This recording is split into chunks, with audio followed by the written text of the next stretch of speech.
morning. I'm here to talk about the Articles of Confederation. So the Articles were the first government of the United States. They only last for 10 years and they really fail. So before the Articles, though, Daniel Boone, who becomes a hero of the Americans, you can see his picture right over here. He is a frontiersman. He's rugged. He's outside blazing a new trail, and that trail is the Wilderness Road. So he and a group of his men create this road that's 250 miles long that allows settlers to get across the Appalachian Mountains in an easier way. So you can see on this map down here that the Appalachian Mountains kind of are blocking the colonists from moving west, but after the British are gone, it's now available to them, and so they make this path right through the Cumberland Gap into Kentucky. Lots of people take advantage of this. About 100,000 people move west through this road, lots of them into Kentucky and some into other places as well.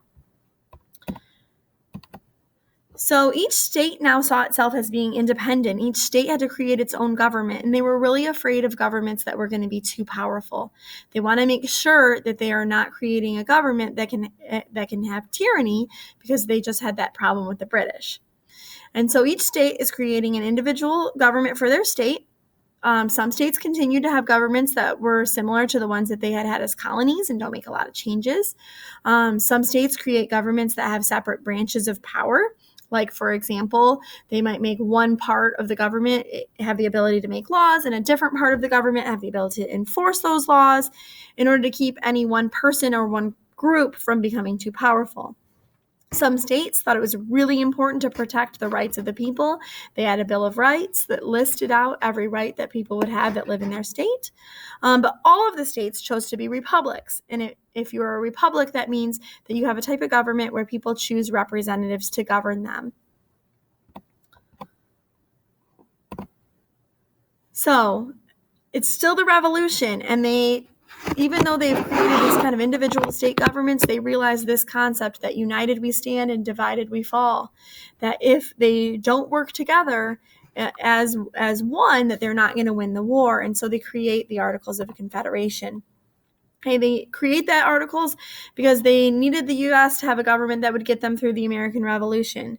People were afraid of a government with too much power, and so because of that, they purposely create the articles to be as weak as possible. They want to prevent tyranny.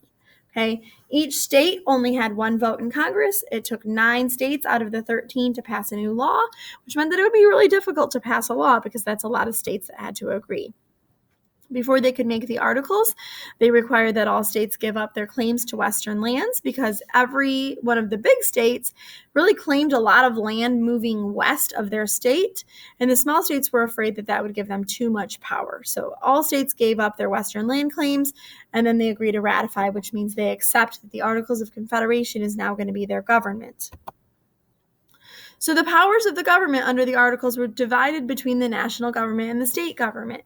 So you can see here that the national government had powers of waging war, making peace, signing treaties. Notice those all go along with the fact that they are in the Revolutionary War still.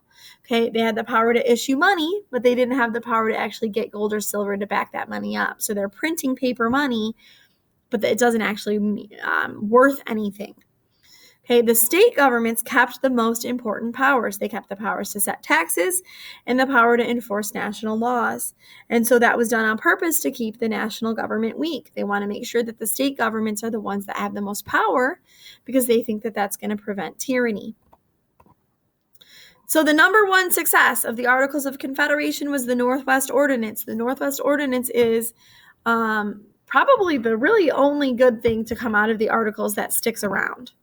So here is a map that's showing you the Northwest Territory. You can see there's our home state of Michigan. Also includes Ohio, Indiana, Illinois, Wisconsin, and a little bit of Minnesota. So this is the land that the government has to figure out, what are we going to do with that land? So they first passed the Land Ordinance of 1785, and in that Land Ordinance, they create 6 square mile plots called townships, and then they divide up those townships into even smaller sections that they can sell. Those townships create the Northwest Territory. And like I just showed you on the map, the Northwest Territory is Ohio, Indiana, Michigan, Illinois, Wisconsin, and part of Minnesota before they are states. Okay.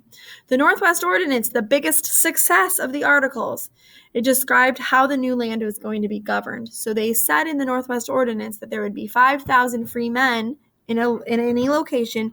Those men could elect an assembly, which means that they can create a local government that's going to make laws for only their place. And then once they got to 60,000 residents, then they could apply to become a state. And they also set conditions for what life would be like in those new states. They said there would be no slavery, that there had to be freedom of religion, and that there had to be a guarantee for a trial by jury. Okay. And I bolded this part because really the Northwest Ordinance sets the pattern for orderly growth of the United States. This plan of how can a territory become a state is what we continue to use to determine, as we move west, all of the new states that enter into the United States.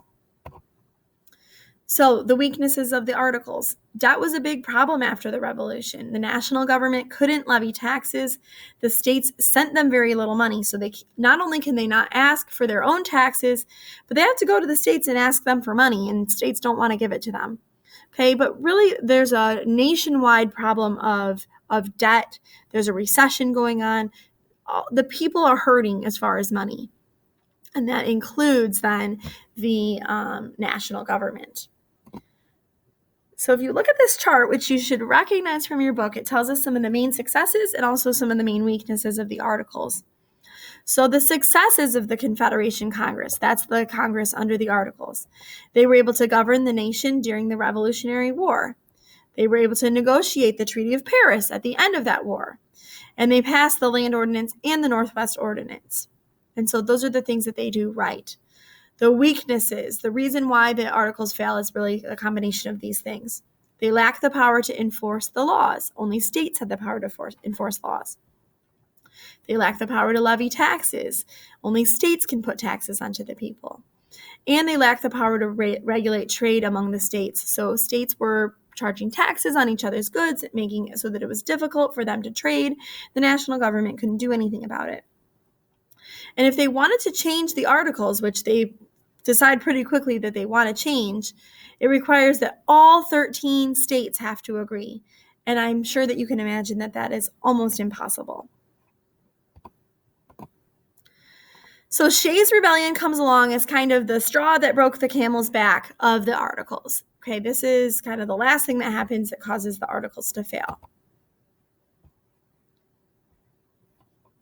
So Shays' Rebellion, farmers in Massachusetts were mad that the government was trying to force them to pay high taxes. And because of those taxes, it caused many of the farmers to fall into debt.